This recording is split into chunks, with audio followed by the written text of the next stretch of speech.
So excited to share some of our Planning Commission meeting to order. Tiffany, will you please call the roll? Dana Camp. Here. Narnette Reese. Wendy Birmingham. David Wisdom. Here. Joseph Astrup. Here. Phil Chancellor. Here. Jennifer Stevens. here. Oscar Mosley. Here. Walker Davis. Here. Welcome, everyone. For those of you who have not attended a Planning Commission meeting before, I will go over a brief overview of our process. First, the Planning Commission is presented with an agenda from staff. The applicant for each item will be given an opportunity to present their request and answer questions from the Commission. Some items on our agenda require a public hearing. During a public hearing, anyone is welcome to speak for up to 5 minutes with respect to the agenda item at hand. We serve on behalf of the citizens of Auburn and welcome your comments, but if you choose to participate in the public hearing, please keep your comments germane to the item at hand, and please remember to sign in on the table next to the podium. The Planning Commission will deliberate on each agenda item based on local laws, the City of Auburn Comprehensive Plan, and for the good of the community. I will now open up for citizens' communications. This is your opportunity to speak on any item not before us tonight on the agenda. Is there anyone that wishes to come speak at this time? Seeing none, I will now close the citizens' communication portion of our meeting, and we will now move to the consent agenda. Tonight's consent agenda consists of the approval of minutes from last month's packet meeting and regular meeting, as well as the final plat for the West Tech Park Annex 2, Phase A and B, and the final plat for Dawson Villas Phase 3 revised. Are there any questions about the consent agenda from the commission? Move to approve the consent agenda. Second. Motion has been made and properly seconded. All in favor say aye. Aye. Motion carries. Now we'll move on to new business, the first being the zoning ordinance text amendment. Justice, will you? Thank you. All right, so this is a zoning ordinance text amendment, and we're requesting a recommendation to the City Council to amend the zoning ordinance to allow a number of conditional uses in the rural zoning district. Pretty much, just kind of like we talked about on Monday, this is just kind of a result of some of the requests that staff has gotten to some of the projects that we've seen. Some people, just kind of with the evolution of the development and the appearance, I guess the number of rooftops in some of the periphery of town and at some of the major intersections, people have started to entertain doing commercial uses in some of these areas. And when we had our PUD design group discussion with a lot of the private sector, one of the things that kind of surprised staff was the desire for them to do small footprint commercial PUDs in some of these places. They thought it made sense. And with it being a PUD, not really being anything like, a gas station or something like that, but just something that's a little more non-traditional, a little more creative that would allow them to take advantage of the rooftops in some of these areas that would be in the periphery of town, since commercial uses are largely not allowed in rural. And so that is what the changes represent. And so I'll just go over them here. I provided the uses table. The new use table with the proposed changes are highlighted in green. And so, like I said, the majority of them are all in commercial and entertainment. And so I'll go over it. But the following uses are proposed to be conditional uses in the rural zoning district: book, hobby, music, and sporting goods store, brew pub, professional studios, restaurant, specialty food stores, all others confined to commercial and entertainment section. So even though it says all others, it's not all other uses that's encompassing of the entire zoning ordinance, just all other uses that would fall under commercial and entertainment. So that's limited. And then community rec center, which really is just indoor recreational. Then convenience stores, small grocery, less than 3,000 square feet, and no fuel. And then mobile vendor food court. And so that's food trucks, essentially, just kind of they'd be able to locate in some of these places as well. So all these things will be conditional uses. And I know some of the questions that we got were what kind of conditions and how would we kind of make distinctions and decide, well, which ones didn't make sense. So I think that's probably largely what what we're open to. We can kind of talk about that if you guys have some of those thoughts and kind of want us to refine this a little more. We're happy to do that. But I think this was just kind of us taking a first stab at adding some of the uses on a conditional level to rule. And then, like I said, just a reminder that these will always come to you. These are not permitted by right, where they'll just pop up and then you won't get questions about them. So that, turn it over to you for any questions. So is the intent behind the zoning amendment to allow these uses conditionally, but also maintain the rural character of the district? Yes, and so I guess this wouldn't be an attempt to have strip malls or anything. Like I said, I think very contextually appropriate uses. Like I said, when I think like maybe like a themed restaurant almost, I was really kind of going for the vibe, trying to take advantage of this. Things that really kind of made sense. Maybe it's some more of the nodes or places where this was almost like a destination of a use of what they were trying to do. But like I said, I mean, we were just getting a lot more requests for these things to happen. And instead of kind of chasing down complex PDDs or complex PUDs, it would just make more sense to massage the ordinance to allow conditional uses in this regard. And then were there any thoughts so far in terms of what sort of infrastructure has to be in place to have one of these? Yeah, and so we did have a conversation around what development standards would be needed, but I think the lack of infrastructure, I think, in these places would be a self-limiting factor. I think if you were asking for a major upgrade or an extension of any sort, that would almost be disqualifying and almost answer that person's question of why are you trying to locate out here? If this is what you're trying to do, you should probably locate somewhere else. And so one of the things that I alluded to on Monday was that the development standards staff felt would eventually kind of prescribe themselves. Like when we ran through them and like, oh, well, we think this makes sense. That was something that we'd probably work through on a project level. And then if we needed to codify them and it became a trend, we would. But I think just kind of on the outset, it was something that we wanted to handle on a case-by-case basis. This does require a public hearing. I can open that now. Is there anybody from the public that wants to speak on this item? Seeing none, you got one?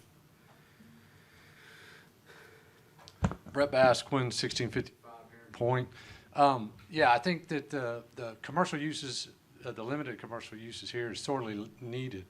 I mean, I can state you, call out 10 different locations where this would be needed.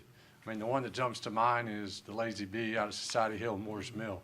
You have existing commercial uses there, and they're actually building storage out there because you couldn't build anything else. If you brought it into the city, you would only be able to do 3 acre lot residential units out there at that major intersection. So there's places for this are sorely needed around, especially in the latest comp update. I mean, there hadn't been much movement on this rural zoning line. You know what I mean? And so there's places on the peripheral that the city's losing out on viable commercial areas. You know, most of these uses are convenience type uses. We're not trying to build grocery anchored shopping centers in these areas. It's trying to find day-to-day stuff where they don't have to drive into town and clog up all the other roads to get to. So I think it's something it would be very positive. They are conditional, so y'all are going to have a lot of oversight over them.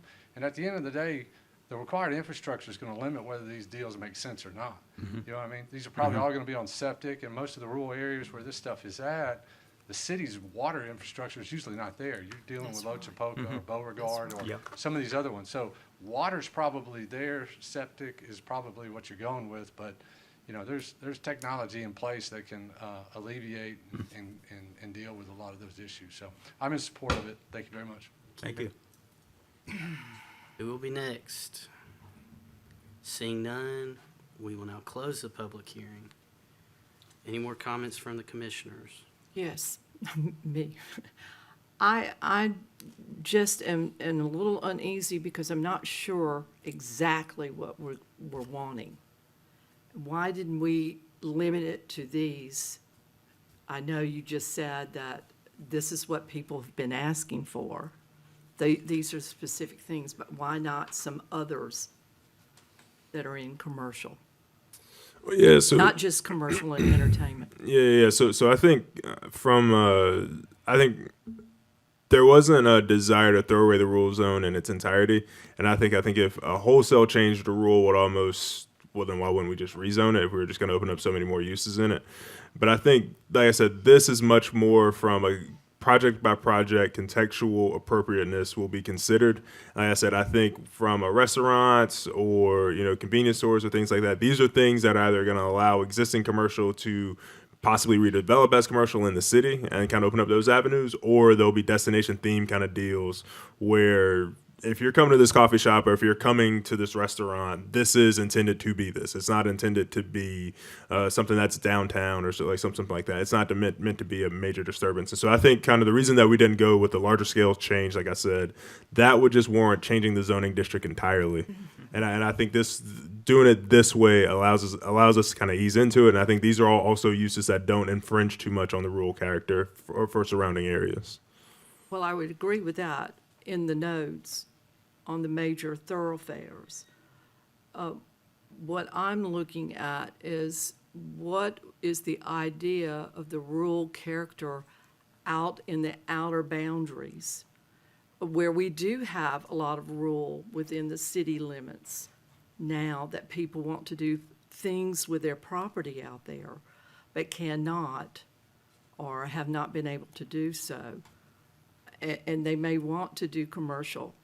So, or something that we consider to be commercial that falls under that. So I guess what I'm looking at is, and what I don't have clear view on, is what is it that we actually want out there? Is there something on here that you would suggest that should Well, be on? we talk about a convenience store, but less than 3,000 square foot. Right. If it's,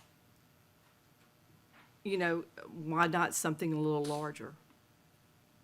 Well, yeah, because then I think we get into almost the neighborhood shopping center scale, and then like I said, I think that would almost warrant, like I said, a zone change entirely. And I guess if we do want to look at, and I think maybe on the next comp plan stuff, and I think when we do the zoning rewrite of identifying, maybe we just want high intensity uses at all of our nodes, and even maybe scaling down for some of the rural stuff. I think that's a conversation that's worth being had. But I think to even get to that big of a change, I think it would probably make sense to kind of take an incrementalist approach of kind of seeing what the market could handle and what developers had an appetite for in some of these areas. And if the rooftops in some of these places could support it, I think instead of going wholesale neighborhood shopping center with all the limitations and the things that are allowed with it. But I think, if we were going to all of a sudden put at the Lazy Bee intersection, 100 parking spaces, about 70,000 square feet of commercial, I think we're talking about something entirely different that I think a lot of people over there would push back on. Yes, we are. I'm not thinking of that area. I'm thinking about the rural area that surrounds 280. Well, That's and in the I guess city limits now. Yeah, and so a lot of the stuff that's up there, so that does have a different zoning district, just kind of with the future land use of the 280 corridor and kind of looking at that. And so that has the inclusion of 280 has a much larger capacity for commercial uses, commercial intensity, and just like the amount of traffic. I think I would say that's across 280 might be a better example, but I think everything that kind of abuts 280, and I think even from a infrastructure standpoint, can handle a lot more. I mean, that's why we're getting almost, I think it's We're 80 thinking units about up there. rezoning those areas. No, well, They would ask for a rezone, not say it's. yeah. That's correct. Similar to the Farmville and 280 townhomes with the commercial uses right up there, the intersection up there. I mean, that's going to be a very intense usage, but that makes sense. That's right on 280. That's at the corner, and that's also what the future land use for that is. That's Those why I'm are saying areas when that you- also, we have all the utilities too. We've got water and sewer in addition to the road networks to support it. I mean, what we're, this is focusing on would be those areas that do not have that, We're talking about south, like Lazy Bee. I know what you're saying. or north near you, so. Yeah. Yeah, I think this is a reasonable first step towards addressing an issue that needs to be addressed. And, if we see that additional uses need to be added, we can address that issue when it comes before us. But I think this would kind of like at least open up the door a little bit towards appropriate development in these areas. Yeah, and I think, like I said, we've gotten a slew of requests to have people selling farm produce, growing farm produce, selling farm produce, but then also just having these standalone places where they can sell farm produce on their sites. I mean, these are massive 10-acre, not massive, but these are 10-acre lots that are residential that they would like to carve out and kind of do some of these farm stands and these things. So just right now, like that's just currently not possible. So this would be one of the first attempts to kind of allow that without them having to jump through, amendments and all the other things. So Because someone with a 10-acre lot is not going to go through the PUD process to sell watermelons on the side of the road. no. Well, I have a kind of a, first of all, I think this is a great idea. It's something that needs to be done. But my concern is a little more of the, how do you administer it? What are the things? How do we make the decision on what makes sense anywhere? We can do health, safety, welfare. I mean that's a kind of a no-brainer. We can say, deny because there's issues there, or there's no problem and we're good. But then what about, being consistent with the surroundings? We talked about, is the infrastructure there?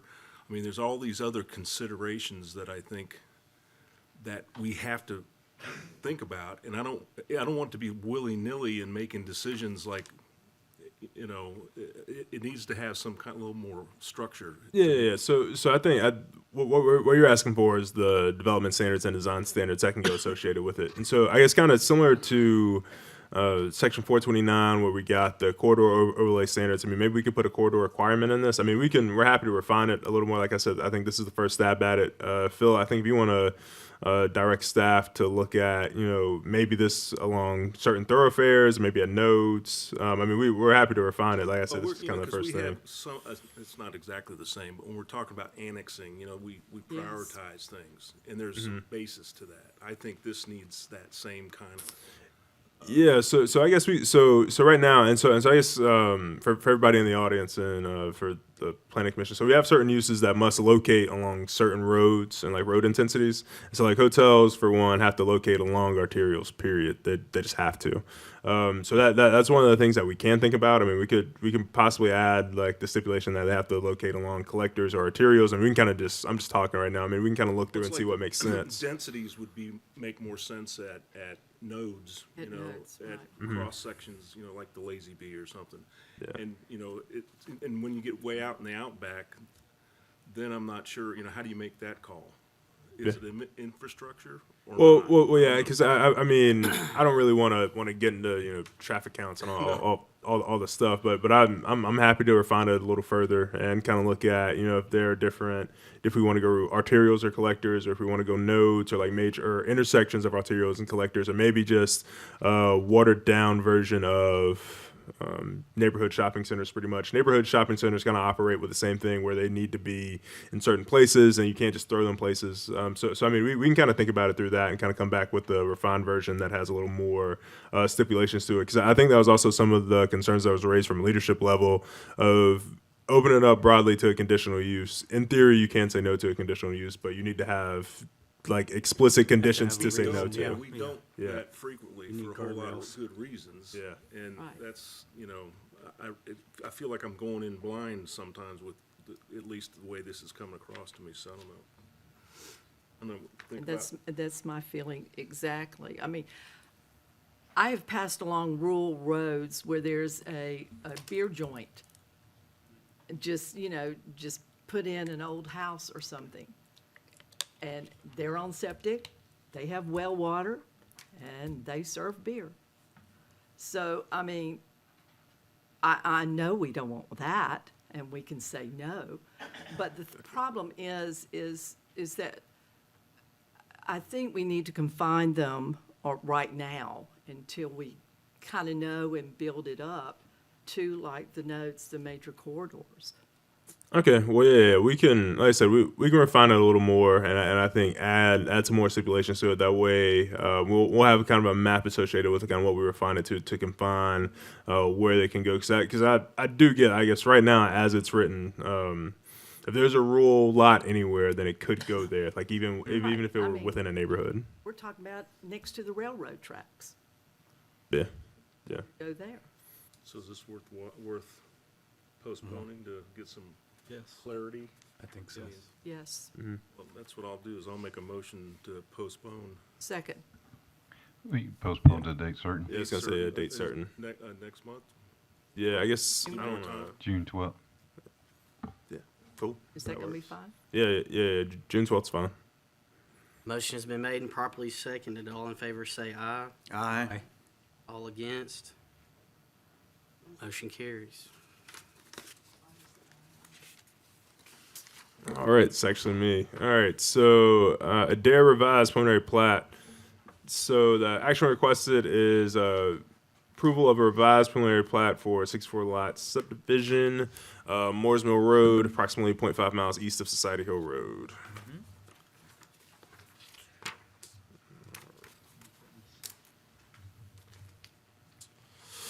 Okay, so I know you guys initially saw Darren. It was approved about roughly a year ago or so, and now they're coming back with a revision.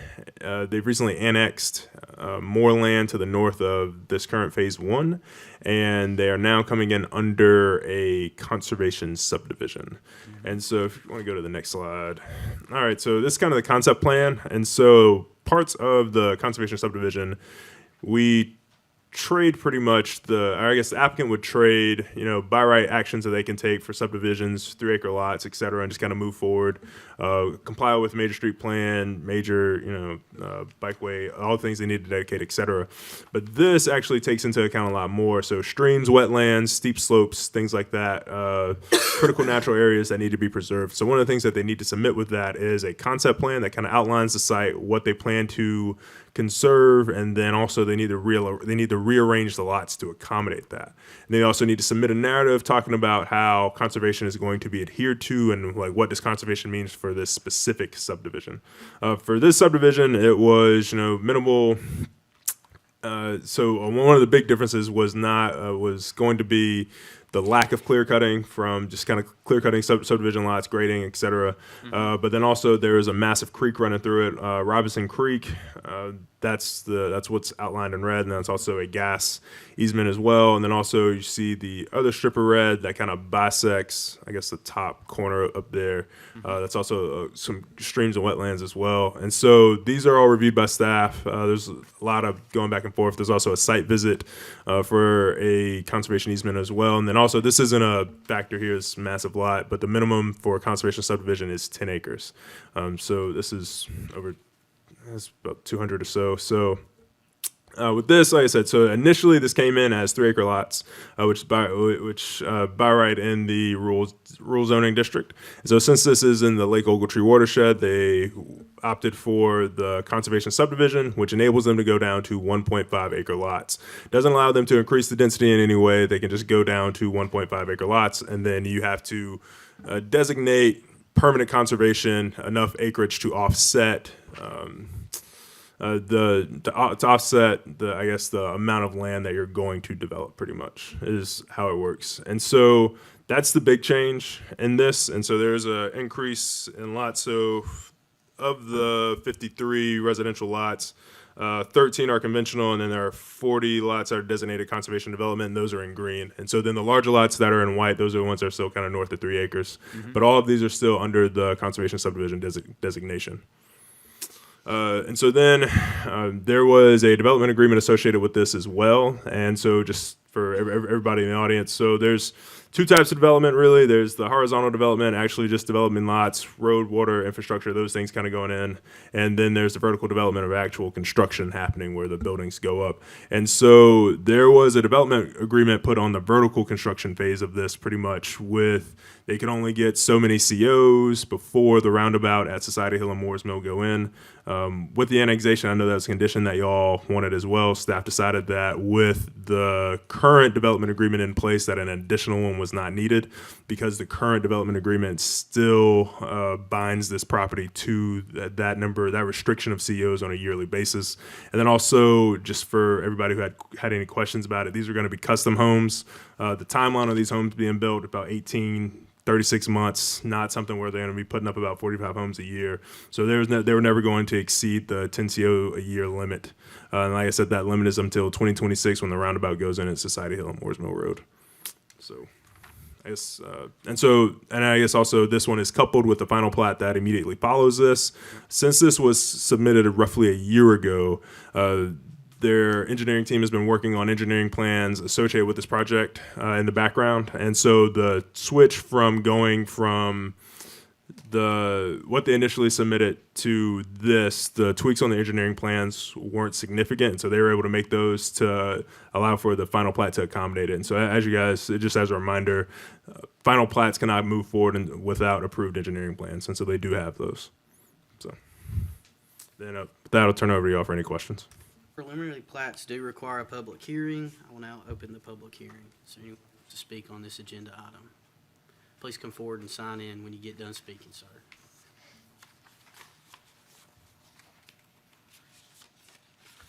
Which organization approves the engineering plan within the city government? Oh, I want to say public hearings aren't Q&A sessions. So if you have any questions, you can answer them during the public hearing, and then we'll answer all of your questions at the end of the public hearing. Need to have your name and address for the record, please. Up here in the microphone. Tim Hamilton, 1600 East Hanford Avenue. Thanks, sir. Anyone else who would like to speak on this agenda item? Seeing none, I will now close the public hearing. Justice? Yeah, so I guess we did get some comments outside of this. So to answer your question, our engineering department reviews and approves engineering plans, and so we have a development review process. And so the development review process is made up of planning, engineering, inspection services, fire, water resource management.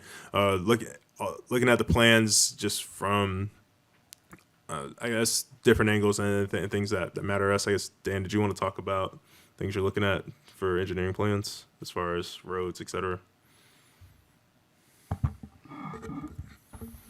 Yeah, I mean, we look at all that stuff, and you're right, the DRT process involves almost all departments in the city. So for a substantial project like this, I mean, we produce a list of comments that's typically multi-pages long. But, we look at every aspect of it, to be honest. Civil engineering plans involve kind of what you see here, like he was talking about the horizontal construction. So you're looking at roads, water, sewer, stormwater.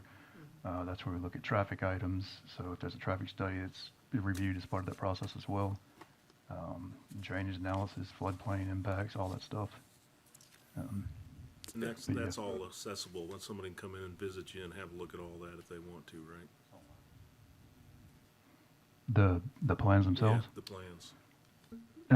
Yeah, I mean, we have a public records request process, so somebody can put in a request for that, yes.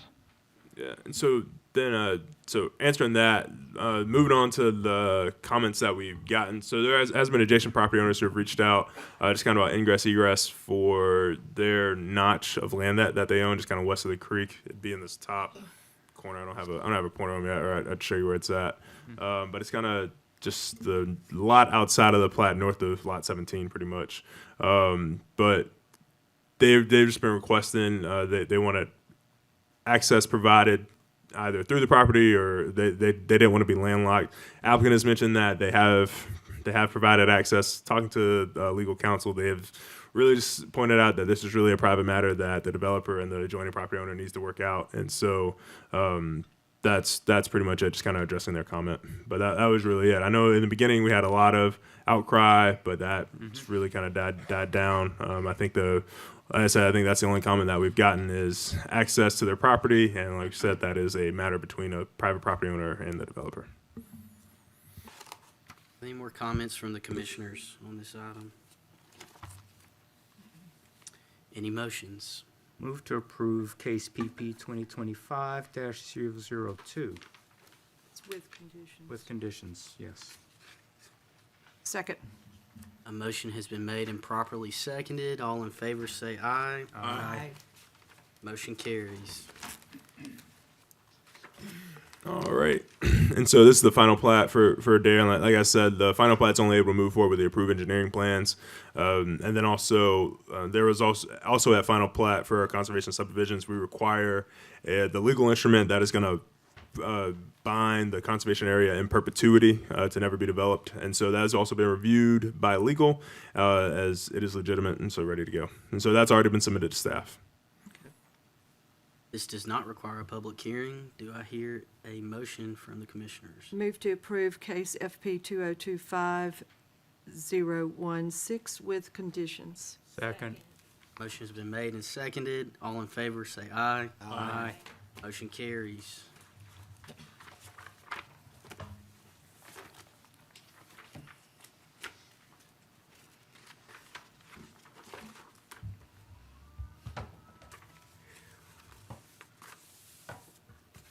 All right. This request is for preliminary plat approval for a 31-lot performance residential subdivision, specifically 30 townhomes and 1 open space lot. And it's located just south of East Longleaf Drive between where that Walmart's located and the townhomes that are directly to the east. It's in the CDD zoning district, and it's surrounded on the north-south and the east by CDD, and then SCCD to the west. So in this phase of development within CDD, that allows a maximum of 9.5 dwelling units per acre. The total acreage of this section of development is approximately 6.28 acres. So with the 30 townhomes, that puts it at a density of 4.77 dwelling units an acre, so it's well below. The open space required for this, in this zone for performance development is 25%, and currently 2.27 acres sit as open space, so that's 36%, and that's well above the required as well. This plat has gotten engineering approval through the DRT process. And it has come through before. It may look familiar to some of you. It got preliminary plat approval in the past, but it has since expired. So since it did get engineering plan approval, it is coming through for both preliminary and final. So it'll be followed by the final plat, which is the same plat with the same exact comments. You'll see. Thank you. This item does require a public hearing. I'll open the public hearing now if there's anyone who wishes to come forward to speak on this item. Seeing none, I will now close the public hearing. Any questions or comments from the commissioners? Any motions? Move to approve preliminary plat PP 2025-018. Second. Motion has been made and seconded. All in favor say aye. Aye. Motion carries.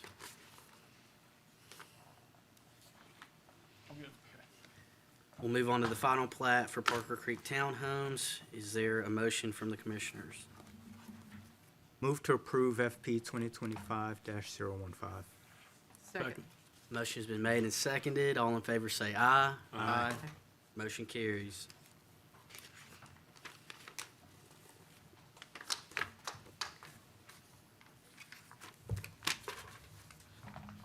Good afternoon. Good afternoon. This request is for preliminary plat approval for a 53-lot performance residential development townhomes on the western terminus of Logan Court in the College Crossing PDD. The underlying zoning district is CDD, and as I mentioned, it is in the College Crossing PDD. This is the last phase, Section D of the development, and the request is for 53 townhomes on approximately 7.17 acres of land. That property is part of a larger lot of 60 acres. The requirement per phase for this development is 14 dwelling units per acre, and they are providing 7.25 dwelling units an acre.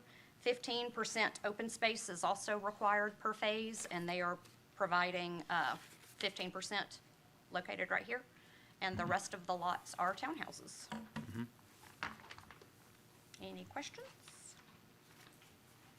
Yeah, could you show me where the access is to this lot? Sure. You know, because I'm having trouble So figuring out downs- if there's 2 or 3 different ways to get in and out of there, or what is it? Well, currently, there is only one. Right. So off of the, Uh-oh. yeah, if you go back to that Prox map, maybe that'll help. Yeah, Uh-oh. that helps. So Logan Court right now is the only thing that's the only way it's accessible. Correct.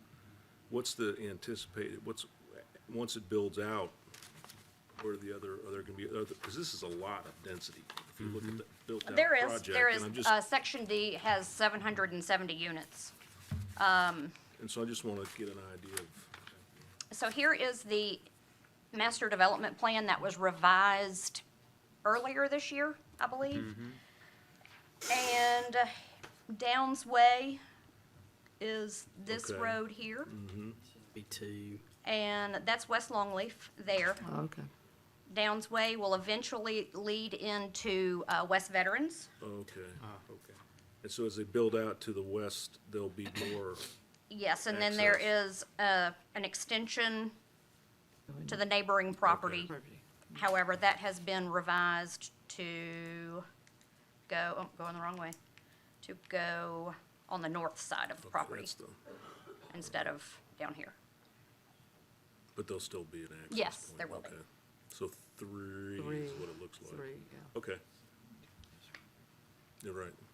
Yeah, that was the only Okay, concern thanks. I had. This does require a public hearing. If anyone would like to come speak on this matter, you may do so now. Seeing none, I will now close the public hearing. Is there any comments or questions or motions from the commission? Move to approve case PP 2025-015. Second. Motion has been made and seconded. All in favor say aye. Aye. Motion carries.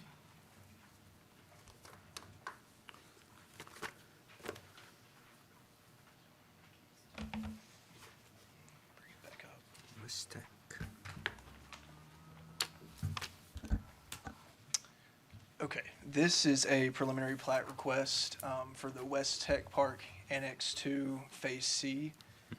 It's a commercial subdivision totaling 5 lots that it contains. 4 of those are industrial, and 1 is a future development lot. And it's located south of Beehive Road and east of Biltmore, as you can see here on the proximity map. I believe it totals approximately 251 acres, and it's located in industrial, in a pretty heavily industrial area.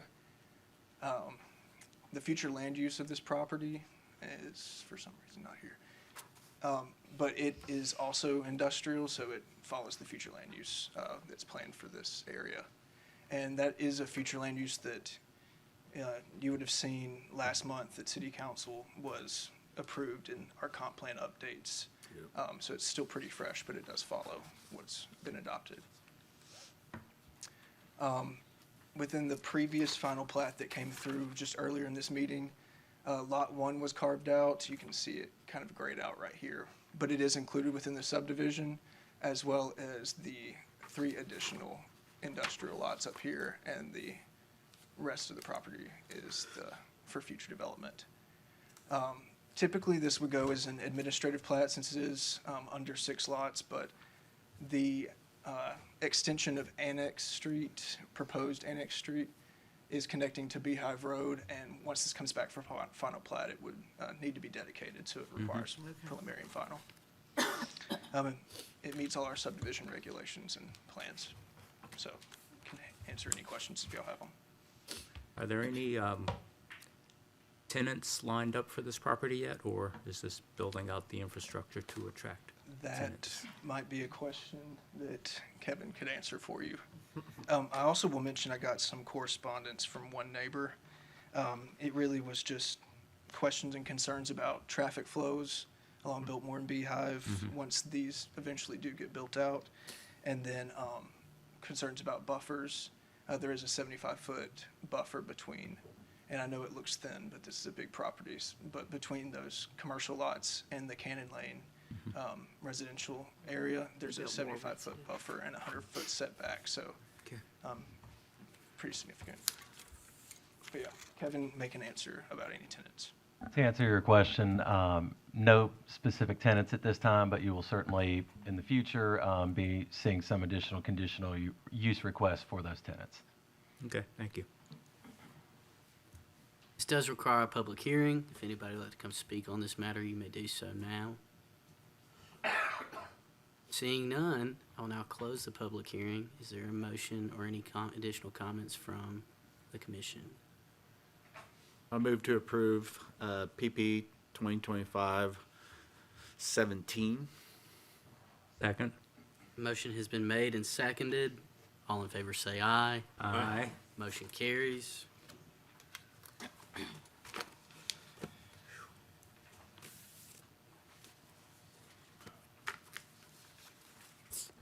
This is me. Give me a second real quick.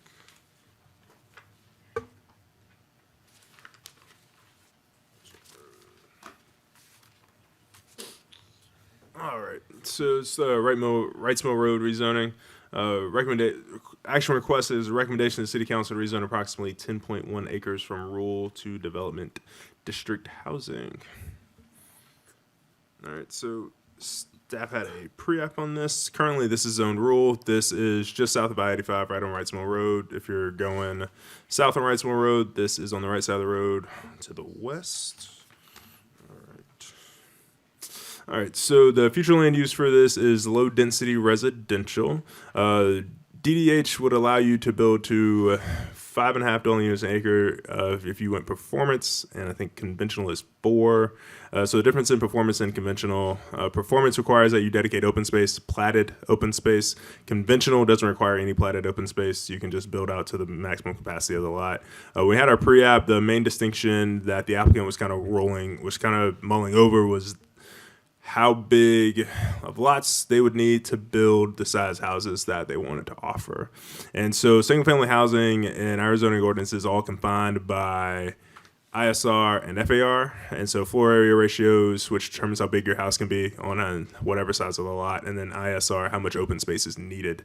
And so just kind of with the geometry of the site and the dimensions and everything, there was a lot of questions on their end about which would really kind of make sense, and I think DDH is kind of where they were going. So we have had rezoning applications for this roughly, that was kind of right when I started, so about 18 months ago now. If you want to go to the back, you want to go back a little bit. Yeah, so that LDD that came in kind of right around the start, that was rezoned. So that's kind of similar thing, a similar density, all kind of within that low density residential.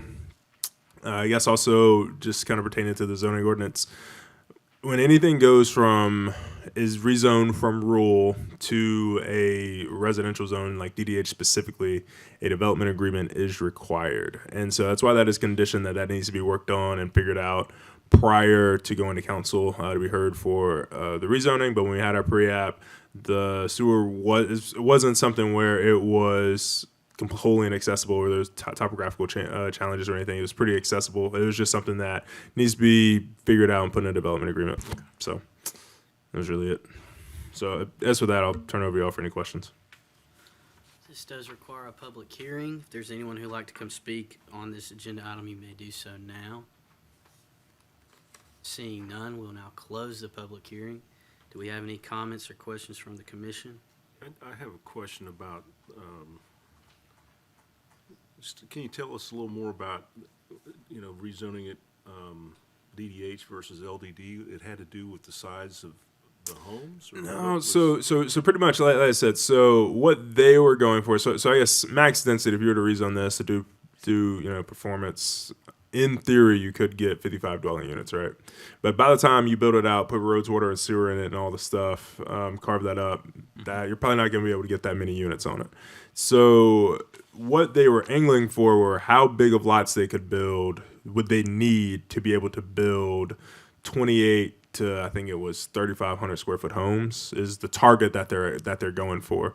And then kind of once they were able to kind of figure out all the buildable lots within it, from the setbacks, ISR, FAR, roads, kind of once again accounting for where the infrastructure was going to go, they weren't sure if there were going to be enough lots for this to actually make sense. Right. Okay. And so that's that. If anybody was wondering what civil engineers do, that's the processes that they're trying to figure out. So just with the geometry of this site, they're just not sure if there are going to be enough lots to make it make sense for them to build big enough lots for them to build the size of homes that they're trying to build. So that was the main thing. And so they just went DDH, and so DDH still allows them to go conventional versus performance. It's totally a decision up to them. And if it's greater than 6 lots, you guys will see it. So. All right, that makes sense. Thanks. Do we have any questions for the applicant? Or you don't? Okay. Do I hear a motion? Motion to approve case RZ 2025-004. Second. Motion is made and seconded. All in favor say aye. Aye. Motion carries.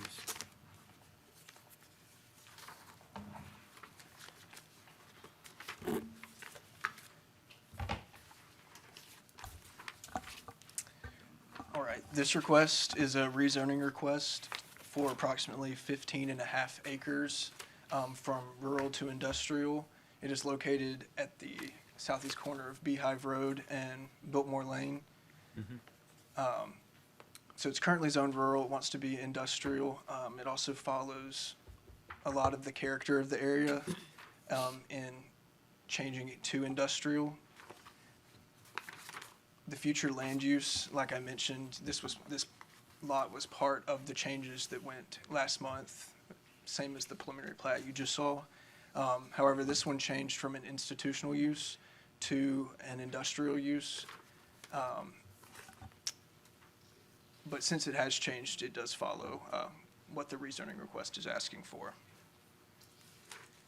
Buffer yards and all of that would be determined with a conditional use request, and everything in industrial requires conditional use approval. So I can't speak to what buffer yards can or would be at this time for any neighbors, but that would be something that would come before y'all in the future when this is planned to be developed and has a site plan. I can answer any other questions if y'all have them. So that's how they got the 75-foot buffer and 100 feet setback from that last industrial. It was part of an agreement between the city and the owners. I'm not actually sure. It was, but So it y'all was? worked with the owners for it? Yeah. So when the conditional use comes to us, somebody will have thought through that. I mean, whoever's developing would need to be communicating with the residences, and they probably would reach out to the residents to fill it out, but we wouldn't require anything until we see it. So our requirement may be less than what is agreed upon in the future. And I can say it's the intent when that conditional use comes forward, and we've shared that with the prospective user of this property as well, that the intent is to have some additional buffering on that south side. They're very open to that. The likely use is not necessarily going to be a typical manufacturing use that you would see in an industrial district. It'll definitely be a lower intensity use, but we do plan still to have some sort of buffer above and beyond what the minimum requirements are by the zoning ordinance. Good, thanks. Kevin. This does require a public hearing. I'll open that public hearing now. If there's anyone who wishes to come speak on this, you may do so at this time. Seeing none, I will now close the public hearing. Are there any additional comments or questions from the commission? Move to approve case RZ 2025-005. Second. Motion has been made and seconded. All in favor say aye. Aye. Motion carries.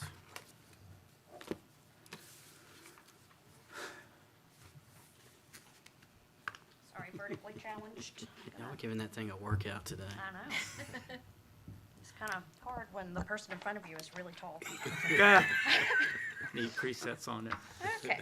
This request is for conditional use approval for a car rental office to be located at 1655 South College Street in Unit H of the development. Unit H is located in the standalone building on the south side of the property that was constructed in approximately 2005, I believe. In 2011, they had an addition added to the building, and this particular use will be located in the center, in the middle unit, right there with the pink highlighter. There are approximately 60 parking spaces adjacent to the building, which is sufficient for the use and the existing users of the shopping center. And I did not receive any correspondence for this, and would be happy to answer any questions if you have any. Thank you. This does require a public hearing. Is there anyone who wishes to speak on this matter at this time? Seeing none, I will now close the public hearing. Are there any motions from the commissioners? Move to approve case CU 2025-010. Second. Motion has been made and seconded. All in favor say aye. Aye. Motion carries.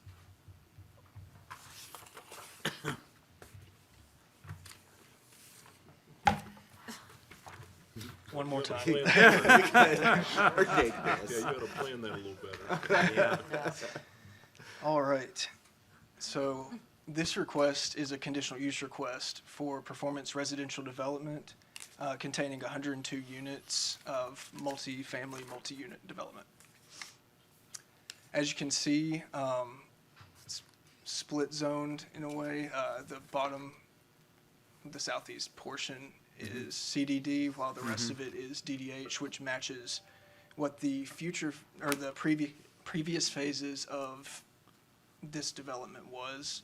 I think it had two come through before this one, and this is the latest configuration. And I've kind of marked up in the colors what is located in DDH, which is the yellow, and then the small amount of units that are in the CDD zoning district in the pink.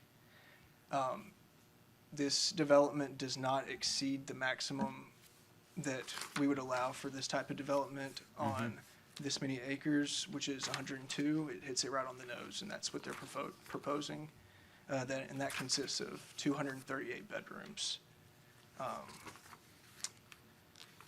Yeah, I can answer any questions y'all may have about this one, but I didn't personally receive any correspondence.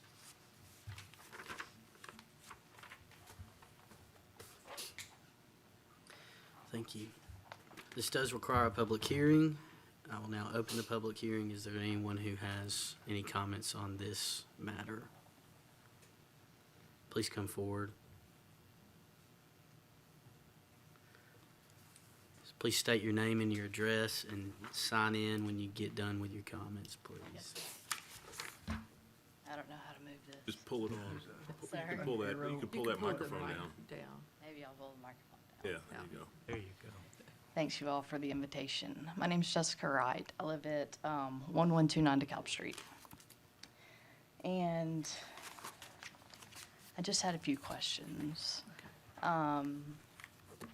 Or concerns, really. The property backs right back up to myself currently. So the concerns for me would be the traffic, possibly blocking the views from construction that's happening right behind our houses, possibly blocking the sound, you know, all the equipment coming in.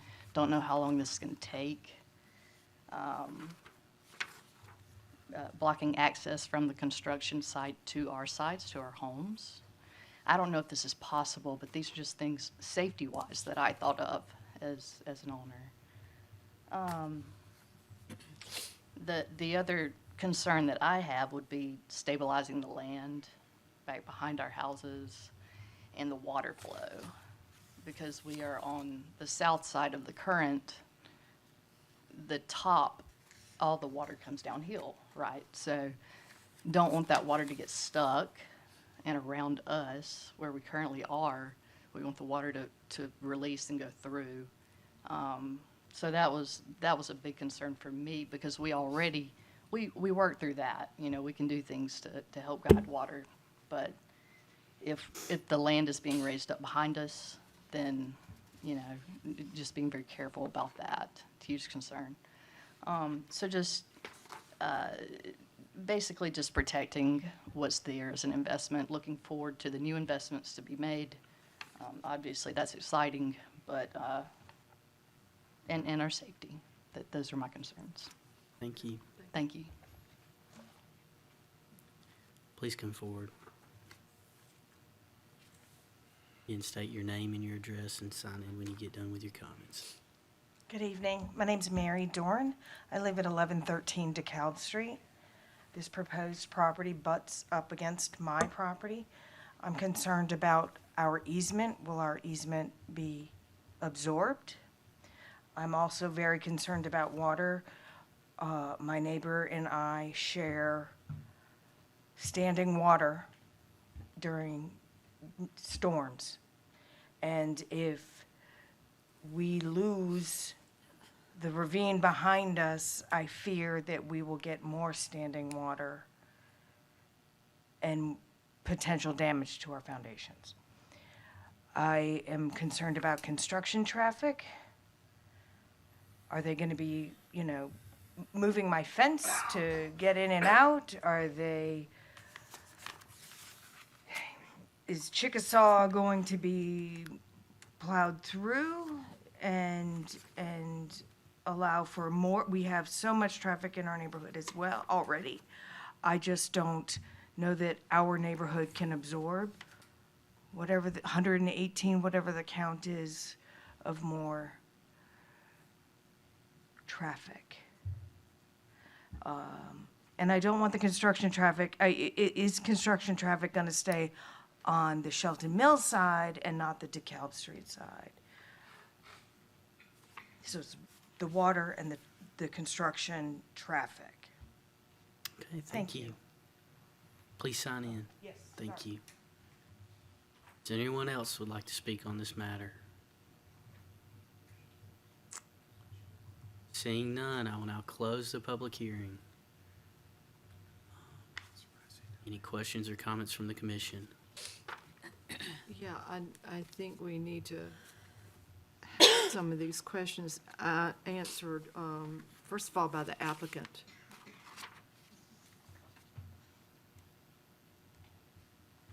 It's David.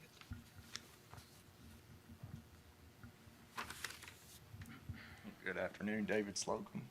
I'm the civil engineer for the project. So we have completed a traffic study. First week, we've had a pre-app meeting with staff. And a connection to Chickasaw was part of that conversation.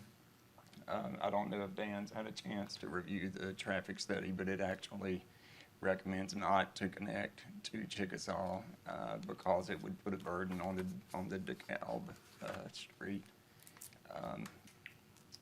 So the plan that you see. Where's the access then? Is it just gonna come out over here on Shelton? Shelton? Yeah, it would use Shelton Mill. There was a left turn lane recommended on Shelton Mill. Oh, okay. So that currently is the plan, is to build that left turn lane and have all the access. There would be no construction access or permanent access on Chickasaw or DeKalb. Okay. As far as hydrology goes, we haven't started a grading plan. We don't have conditional use approval yet, but you know, we would adhere to all the standard city regulations regarding hydrology studies and stormwater controls. Part of that process, would it be conceivable that you could perhaps fix some of the standing problems that are already around the property? Exactly. Yeah, more than likely, any runoff that's going in that direction would be collected in our stormwater system in the parking lot and redirected towards the creek. Well, I drove through this today, and I tried to leave Shelter Mill Lane and turn right, the easy route. I see a challenge with sight distance with that sign on the corner. We're adding 200-plus vehicles. How would we address that? Or would we address that? Yeah, that would certainly be something that we would address in the engineering plans and during DRT review.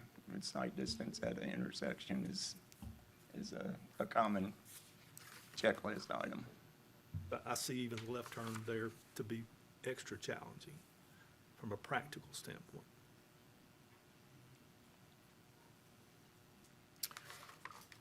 One other question that was asked was about the sound, the noise from construction. What times do you, I guess what times will you be constructing? Will they I start think the here? standard work hours is 7 to 7. 7 to 7. City has standard work hours they're allowed to work. Right, They're Yeah, I supposed to adhere by it too, so. right. 7 to 7. Now, I will say that we are proposing, I think it's a 44-foot buffer on that side. Okay. And there's a 15-foot buffer required, so we're exceeding that. On the DeKalb side? Yes. So that, that kind of answers a couple of questions about, so one of the people mentioned an easement. Easement, yeah. And then, but you're going to be so far away from those properties on that side that that's not going to be an issue at all. Right. Right. And besides traffic, because you've done the traffic study and you're waiting, on that. The other one was, the other question was, how long do you propose or do you see construction lasting to get this built out? Or are you doing it in phases? Yeah, I don't think that has been decided yet on how Okay. it would be phased or if it would be phased. We're still in the early stages of planning on that. Planning, okay.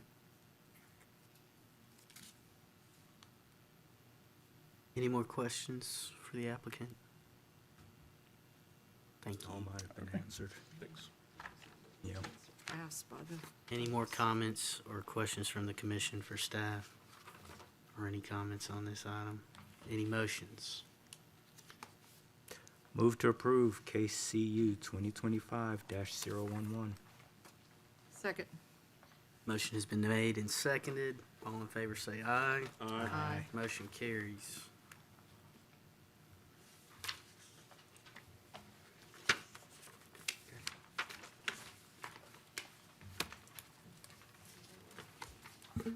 All right, so Project Webster, HPC, action requested, it's a recommendation to City Council for a conditional use approval for an industrial use, right off of Webster Road. All right, so you guys have seen this pretty recently. So the reason that we actually have a hatched future prox map is because a lot of these applications are pending, and so this just came before y'all for an annexation. This also came before y'all for a rezoning, and now it is before y'all for a conditional use approval. And so, if you guys remember, the rezoning is this L-shaped parcel. The white part that is left out is going to remain rural for a while. There has been no uses determined for that one or requested at this time. All right, so you're going to go to the site plan. All right, so this site actually had several major roads going across it, and so there's the road that is going east-west, I guess is the one closest to that's just going out to Webster Road, that's Merrill Street. That road is not going to go all the way to Shadwick Lane. That road is going to serve as primary access for this development. And then the road that goes north-south provided 30 feet of right-of-way along the western boundary of this property. So, yep. All right, so that takes care of the major street plan stuff. And so actually the site plan does show the imminent development, just kind of building one that has the orange and blue on it. And then in the red, that is the future development associated with it as well. And then there's also a dedicated substation to serve this property also. So HPC, I guess, stands for High Performance Computing Center. It's mentioned in the staff report just how generous the setbacks are. So from Webster Road, it's over a half mile. And then actually from the property line, like I said, that is not in the city or that's not proposed to be rezoned, several hundred feet even from the closest side. And then on the western side, it's about 130 feet each side. So appropriately buffered. The ISR and the FAR and all those things, we still need to determine those. Just kind of mentioned that in the staff report there, just kind of guesstimates. Once we kind of reviewed it, that's something that we'll make sure is compliant within the DRT process. But like I said, so that's the reason for the hatched. Those are the setbacks, and a lot of the things, I guess, from the major street plan and all of those considerations, those things have been, those decisions have been made just kind of with the layout of the current site plan. So if you guys have any questions. And so for this conditional use specifically, this is for building 1 and the substation, not building 2 and 3, or is this conditional use for all? It's for all, so it's definitely for all of it's for the buildings. Now, substations, I guess we do have a stipulation for dedicated substations. Those are independent. Those do need to get approved on their own. But the site plan, so how conditional uses work, what is submitted on the site plan is what is approved. And so this is, like I said, that's why I mentioned the imminent development of building 1 and then the future development of building 2 and 3. And so then when they come back to build building 2 and 3 in the future, they won't have to get approval. It'll just be able to go straight to DRT, and they'll have to comply with the standards set within the zoning ordinance. All right, makes sense. This does require a public hearing. I'll open the public hearing now. If you want to speak on this item, please come forward. Seeing none, I will now close the public hearing. Are there any comments or questions for the applicant at this time? Move to approve case CU 2025-018. Second. Motion has been made and seconded. All in favor say aye. Aye. Motion carries. All right. Greystone Commercial Development Conditional Use. Request for a recommendation to the City Council for conditional use approval of a commercial support use. All right. So this is the third iteration of this project. Prior conditional use approvals have expired. The biggest difference between this conditional use approval or this conditional use request and the last one is the future lots were already accounted for. The future development, they had proposed bank drive-through uses. If you go to the site plan, the connection was proposed just because there was going to be a much more, there's going to be a restaurant associated with one of the past iterations, but that's not included. It's just a lot 1 for future development. And so that may stay, may go away, something to be determined. But this is a 100,000 square foot climate controlled storage facility. This is backing up. It looks like it's in the middle of the site, but the back of the site does abut Interstate I-85 and also just along East Sanford Road. So this commercial use that is kind of in this vicinity where there's some multifamily residential. There's also just kind of strip mall doesn't seem right, but neighborhood shopping center almost with some restaurants where the church is, high school. Like I said, a lot of multifamily residential over there as well. Like I said, third iteration, the past 2 conditional uses have expired and they're coming forward with this. And like I said, the biggest difference between this and past submissions is that instead of having accounted for uses planned, this one just has future development that is possible without lots.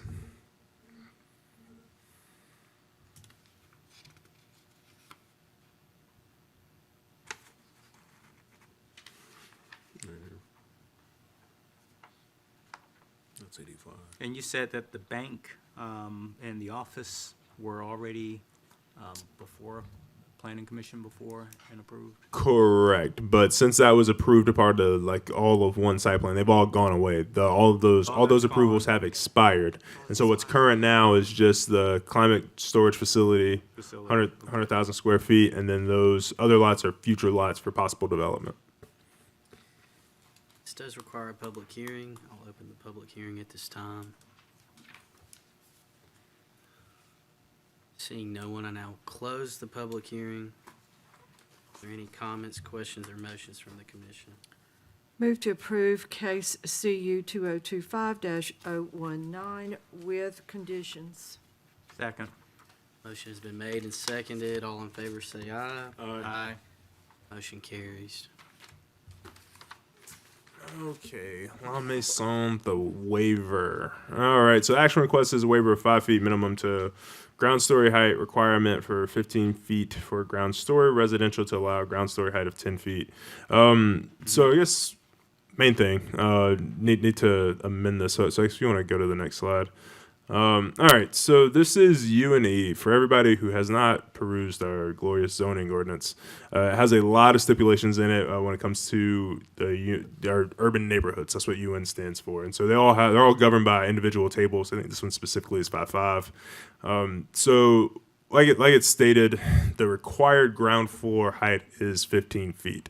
And the waiver initially requested was for 10. And so like I mentioned in our meeting on Monday that I was going to go and I was going to talk to the DDRC and kind of get their take on a lot of this. And so what I'll get to it kind of after this item, but essentially kind of what we talked about was that they believe much more that it might be time for a joint discussion between them and y'all. So the DDRC and the Planning Commission having some joint work sessions, just kind of work out some of the things with the tables as we're starting to see a lot more of the redevelopment. Their position was they think they can relax some of the 15 feet ground floor in some of the areas. What they don't want to see is that they don't want these squatty looks. They want the redevelopment potential to be able to slide right in. And so what that means is that they want, the higher ceilings. They want, at minimum, I think for everything kind of front corridors is 12, I think is what they're comfortable with. And then I know on the back side of the property where it doesn't front a road, 10 feet would be what would be allowable. I guess also from their perspective. And I guess part of this was just kind of how they were thinking through it, that like I said, there needs to be larger changes that need to happen. Like I said, they want some joint work sessions. We can kind of talk about that after this. But a lot of their concerns just kind of related to this was maintaining the ability to transition to commercial, especially on these major corridors. And I think, but right now the ordinance doesn't speak to that. The ordinance just kind of pretty flat. If you're in this district, you need to have a 15-foot ground floor. And so kind of like we talked about on Monday, the biggest issue with this proposed development is that since it's townhomes, there are garages in the back. This leads to garages being 15 feet. And other places where garages aren't required, doesn't really matter. They just end up having very grand entrances to these massive living rooms, essentially. But on this one, that's not the case. So I guess if you want to go to the visuals. Okay, so this is what it'll look like at 10 feet. And like I said, for other reasons, for requirements for things over the right of way, 12 would really what it would go down to, not 10. So this isn't really an accurate representation of kind of what it would look like. That was something that was kind of, once we got in the middle of it, kind of talking to inspections and also talking to the applicant. 12 looks a lot better than 10. And then I guess you want to go to the other one. That's what 15 feet will look like. And so then also there was a lot of conversation. Obviously, DDRC talks about aesthetics a lot. They wanted to talk a lot more just kind of what the possibilities were here of kind of actually getting this to go through. But the DDRC is exclusively limited to the urban core from a review standpoint. Everything in the urban core is mandated to go through DDRC. Everything outside of it, even though they had a lot of input on the tables that govern these areas are not required to come to them for review. And so we did not feel it would be appropriate for the Planning Commission to make a condition that they go to DDRC. But talking to the applicant, they did allude to that they'd be open to some changes within reason about just kind of the architecture, some different architectural features. Talked about it. This is really a draft. I know some of the colors and some of the things that were designed are not final, I guess, from an aesthetic standpoint. So that was one of the things that they did talk about. But yeah, I guess from the DDRC standpoint, that they think there needs to be a larger change to happen within some of these tables, especially as redevelopment is happening. Something that we're going to talk about after this. But as it pertains to the waiver, 10 feet on everything front in the roads, not something they're supportive of. I think 12 feet is something that they'd be a lot more amenable to. I think also kind of getting away from the flat 15-foot requirement especially along places where like different roads or interior to developments. I think that was something that they were more open to as well, kind of getting away from the 15 feet. So like I said, so on this one, this one's a little layered. So the waiver would be for 3 feet for everything down to 12 feet along the roads. So it's a waiver of 3 feet for everything kind of front and Ross and Thatch there. And then the waiver would be 5 feet for the interior lots. And I guess we don't have a accurate site plan yet because there was a preliminary plat, but then they needed to reconfigure it. And so they're working with inspections of kind of how they're going to do that to kind of satisfy some of the life safety stuff. So I wish I had a site plan to show you how it was going to actually wrap and then have like the interior lots, how you could see what the 10 feet would be. But we just don't have that rendering yet. But so pretty much kind of from here, the applicants kind of agreed that there's still some things to kind of massage and we need to work through. There'll need to be a DRT process, but also with this kind of be on the corridor, it'll have to adhere to the 429 standards of there are specific materials that they will be obligated to use. And if they wanted a waiver out of those materials, they would have to come back to you guys and ask. And that's not something we'd probably be supportive of. But Is this ready for prime time? Or do we need to do some more work on it? Because this just sounds like there's a lot of stuff kind of happening today and. So I guess kind of this is a odd iteration because I guess I say odd since just because it has to come before y'all. Normally, like, these are by right projects. We'll have a pre-app about it, and guys that have a site plan, they'll kind of have some things figured out. Hey, here's what it might look like. I don't know. Here's some materials. But for by right projects, I mean, they're pretty bare minimum. Like, they don't need a site plan really. They just kind of are like, here's what I'm thinking about doing. I might do this many units, yada, yada, yada. And then in DRT, we'll actually look at it. Right. And then, like, for things that we have corridor overlay standards, they'll have to give it to it. They'll have to submit that. And so right now, like I said, the life safety stuff was presenting a major challenge too. And so if they don't, some of these things are with the waiver, it would not allow some of this stuff to go through. It would cause some problems. And so that was why this was kind of sought kind of at this point of the process. And like I said, there's still some things that kind of be done that need to be massaged a little bit. But like I said, kind of talking to that applicant, that was something that they were open to. And also just kind of with just a lot of the complexities in UNE and kind of the layers to it of different setbacks at different levels of things being able to encroach in different areas. Like I said, that's why there's a larger discussion we had that the DDRC felt just kind of with redevelopment as a whole. But for this specifically, and I think kind of the different facets of it from the height of ground story residential along major corridors, I think that was something where 12 feet is something they could probably get down to. 10 on the interior, something like in some of the other places, maybe restricting it. So maybe, like I said, adding some sophistication to that. But then also just kind of with the materials. So probably, like I said, there'll be a fine tooth comb looking at if does this comply to 429. So I think what's odd about this is that by right projects normally don't make it to y'all. By right projects, by right, obviously don't have to come to you all. And so it's just kind of, they're much more refined on the back end. And so they're not really refined on this because that's not really what they're. So the only reason it's coming to us is because they want to do 10 feet versus 15. 10 and 12 just kind of, and I guess it's the townhome aspect, yeah. And I guess there is the aspect of like what that changes from an aerial access requirement and like within what the space is needed on the ground, like within the site. And is that 10 and 12 or 12? I'm not clear because I thought I heard you say they were 10 and 12. So 12 along the front, like along everything that kind of fronts Ross and Thatch, and then 10 would be the interior. So then it wraps around and there's like an interior portion that I guess that doesn't front a road. It would only front concrete on the inside, on the interior of the site that doesn't front a road. Now there's already development here on Ross Street. Is that all 15 feet? I mean, I assume that was by right. Yeah. And so I guess kind of that. So that would be the thing that I assume ask. Like that visually would be a little. Yeah, and so you can ask the applicants about it. They'll tell you that it appears. So how we kind of work through it is that everything has to appear to be 15 feet, and you kind of achieve that either with steps. You can achieve that with a porch. You can kind of cut down on it. And so pretty much what they end up getting at is that they start eating into the 15 to kind of make things a little more reasonable on their end from their perspective. But they get to 15. So what they end up doing is shaving it from about three different ways, and then what they end up actually building is maybe an 11.5 feet or 11 feet or something like that. But with townhomes, you can't do that because you have to have a garage.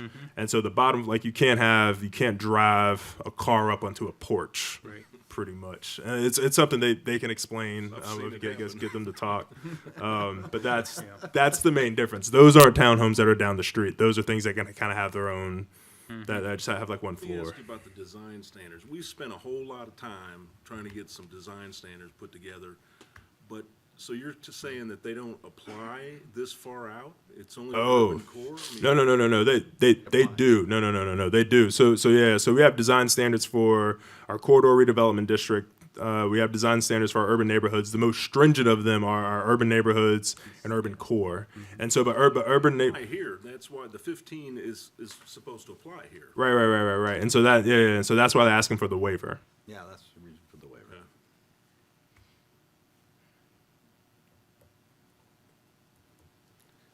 Y'all are free to ask the I applicant don't questions. know that have we ever, like, waived a design standard? No, we have, and so the design standards that get waived are normally just for materials. Materials are like an aspect that come before us, because oftentimes there are different caveats, setbacks, and things like that. But not on the structure itself, the way it presents to the. No, and so with that though, that's why it's mentioned in the ordinance that you guys can have the DDRC kind of weigh in on some of those things, and that's kind of why that's why I went to them and kind of got their input of kind of where they'd be at concerning this. And like I said, I think largely their take was more just kind of with redevelopment and everything kind of happening in the development pressure in some of these areas. They kind of want to tighten. They want to tighten down. I want clarification. Can we have the applicant come forward, please? I want clarification because what this says to us is you're asking for a 5-foot waiver. And now you're telling us it's 3 feet. 3 feet, Yeah. Right? The DDRC met and they agreed. They said, what about 12? And so we compromised. So we're a asking 3 for foot. 12, which would be a 3 foot. Yes, Okay. ma'am. Yeah, I'm Parker Lewis with Hydro Engineering Solutions. If you'll bear with me, I'll give you a little bit of history. So some of y'all, I think, were on the Planning Commission a few years ago.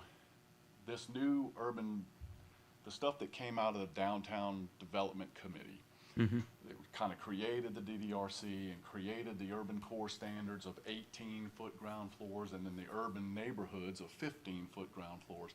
That was like adopted, I think, in, say, November or December of 2020, I think.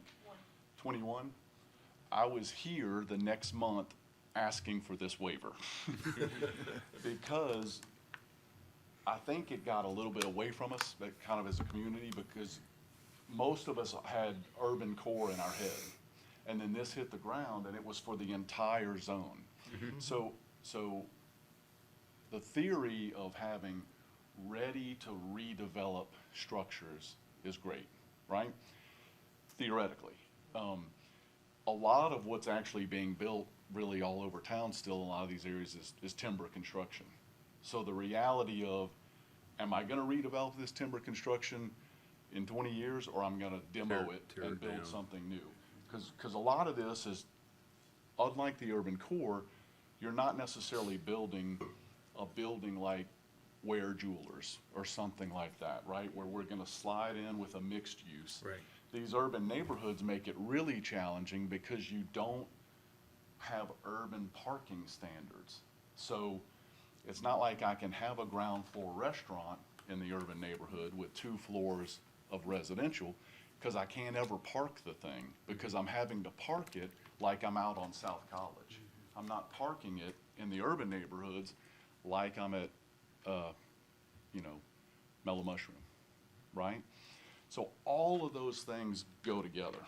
So when this first adopted, that ground floor residential was very challenging because it's like, well, 15 feet, no one's residential is 15 feet, that's like antebellum homes are like 14 feet, right? So it was sort of, we kind of worked, when I say we, I mean we kind of worked around the system by saying, okay, let's try to give it this appearance of 15 feet tall. And that was sort of done from a standpoint of like a brownstone, like an urban brownstone. So if we're in Greenwich Village, we've got this half flight up and kind of a half flight down to a basement. So the project on Ross that we're talking about right there, that's exactly what that is.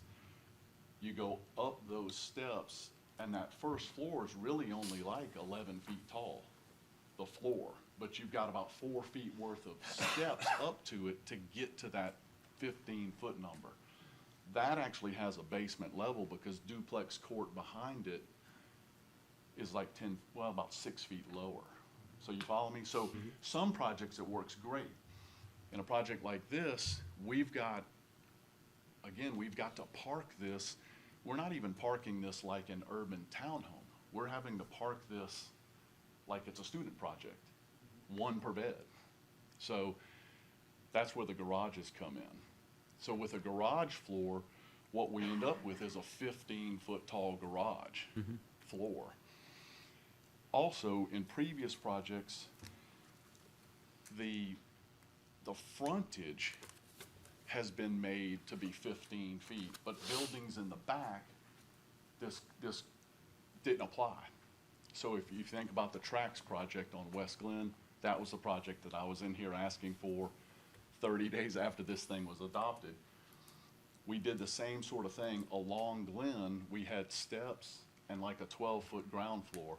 The buildings in the back didn't have to have the 15-foot at all. So in this case, we're asking for 10. We're okay going to 12 on the frontage. The building in the back doesn't have frontage, so Right, so realistically, it could be, it's not really needing a waiver, okay? So there's a lot happening here. The problem we're running into, Parts, okay. and we're doing the same project on Sanford, is our buyers, this is not for students. This is people who want to have a primary residence in downtown Auburn. And they're pulling in, and they're like, why is my garage 15 feet? I can't change the light bulb. And it's adding all of these stairs that I have to walk up to my residence needlessly. And we took Justice over there to show him, and he took some great photos with the iPhone. I look like I'm about this high compared, because I mean, you could park a tractor in a 15-foot garage. It's just not needed. You can't reach shelves. You can't. So our buyers don't want it. The people who are going to live there, and we're just trying to say, hey, we'll do something reasonable. DDRC was like, hey, 12's good. We were like, we can live with 12. You know, compromise makes the world go round. Sure. These are going to be very beautiful. People who want to live there that aren't students, not that I'm putting students down, want to have a garage. A garage is safety from weather and crime, and it just makes it feel more like a home. And these are folks who want to live in downtown Auburn. These are for sale. They're not for rent. So it's never going to be students unless somebody who's well-to-do wants to put their student in it, but with them. But these are for Auburn residents that want to live in our downtown areas and walk and use our wonderful downtown opportunities. So it's just small ask that we don't have to make those garages 15 feet of just wasted space is really all it is. Yeah, we've just, so from a, are we jumping the gun? Are we ahead of the changes that may be coming on your end? That's a legit question. Yeah. I think it's important to know, like Justice was saying, this is permitted by right? So if we're denied the waiver and we have to build the 15, then we build a 15-foot tall garage. I mean, the project moves forward, but all we've ended up as a community is a building that's 3 or 4 feet taller than it really needs to be. I mean, there's no real reason to do that, other than we've just sort of selected 15 feet as the answer, right? So I do think it's something we need to look at as a city, because right now it's applicable to the whole zone. So this is the corner of Ross and Thatch, and maybe it makes sense to be 12 feet tall here or whatever, but you start thinking of DeBartoleben and Reese and all, Janelle, all these little interior zoned streets really probably aren't, it'll be a long time before they have a commercial tenant in the bottom. And so I don't think the construction, I'm not putting anybody down, but I don't think we're building the kind of buildings that are gonna be maintained 30 years from now when we do need all of that to be commercial space, if that makes sense. That's just my opinion. So I am glad to hear that the DDRC and you guys may be getting together to start to look at some of these standards, because I do think it's needed. Reasonable arguments, for sure. Thank you both. Thank you. Thanks. Thank you. Yeah, so I do want to clarify. So I alluded to it, so I want to be clear. So the DDRC's initial position was that they would entertain the waiver if they could talk about review and kind of advise on some of the architectural standards and components. And like I said, we talked to legal. Like I said, that's not something they can do because they're an advisory committee, and you can't condition them and make them an approval committee. Is a pretty big stance. And so like I said, so I talked to the applicant earlier today. Some of the biggest issues that the DDRC had with it, like they were talking about, some of the ground floor stuff being garages and those not being activated uses. And I said that's really a parking thing. And that might be something that we talk about in those joint work sessions that we can talk about. But I guess kind of, like I said, the applicant also alluded to the fact that like this isn't the final version of what they got. This was a little more than a draft, but I think from a color standpoint, material standpoint, that hadn't been decided yet. And that was also like a main concern of the DDRC. So like I said, what they wanted was if they were going to go with the waiver, that they were going to get review. And like I said, from a legal standpoint, that's not something that y'all can condition. I think talking with the applicant, we already agreed to it. Yeah. That's something that they're open to. They're open to kind of taking some pointers on the architectural stuff. So if we were going to pass this waiver today and we substitute 12 feet, then they could go ahead with their project. Yeah, but they're still subject to. They could go ahead with it anyway, but at 15 feet, they can't go forward with it at 12 feet unless we grant the waiver. Correct, and then Okay, so that's really the issue before us. Correct. Yeah. Okay. Yeah, and so then just kind of for the architectural concerns and all the other concerns, those will be addressed in DRT. Like I said, this is at the 429 corridor, and also, like I said, they agreed to some architectural pointers, and like I said, just the review of the building. So I do want to be clear about that. That was the discussion at DDRC. That was their initial stance. And we said we would review it with legal. Legal was not supportive of that. Like I said, they cannot be a deciding body. Sure. We got it. That was something that struck me from the beginning, that this far out had the same design standard as something that's closer to the urban core. You know, because I think the part of your argument I really agree with is that you're not going to put commercial downstairs until I'm long gone. You guys are long gone, you know, is what I'm thinking. I'm kind of feeling the same way about that. Mm-hmm.